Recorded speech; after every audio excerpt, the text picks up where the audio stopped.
31 night এখানে বাজি টাজি ফুরায়। তো দেখেন আজকে আমরা আসছি, তো নসিব খারাপ, তো আজকে দেখতে পারি না আসলে।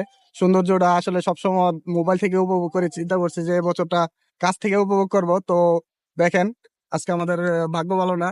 এই যে 12টা এখন 5 বেজে গেছে অলরেডি, তো এখন আর বাজে টাজে ফুরাইতেছে না। সবাই কতগুলা মানুষ দেখেন ওয়েট করতেছে। তো সবাই চিন্তা ভাবনা করছে যে এখানে আসলে বাজে টাজে ফুটবো, কিন্তু কোনো কিছু হয় নাই আজকে এখানে। সবাই অপেক্ষা করতেছে আসলে বাজি টাজি তুলবো, সবাই জিডি টিডি বানাবো। তো দেখেন আজকে কোনো কিছুই হয় নাই আব্দুল্লাহ সিটিতে। তো আসলে মোবাইলে দেখতে হবে কোন জায়গায় হয়েছে কি হয়েছে না। তো সবসময় এখানে হয় কিন্তু এখন হয় নাই। 4-5 ঘন্টা ধরে এখানে মানুষ বসে রয়েছে আশা নিয়ে যে এখানে আজকে বাজি টাজি ফুটাইবো, কিন্তু কপাল ভালো না। তো দেখেন এখানে আজকে কোনো বাজি টাজি ফুটে নাই, তো আমরা এখন আবার চলে যাইতে হবে পুরা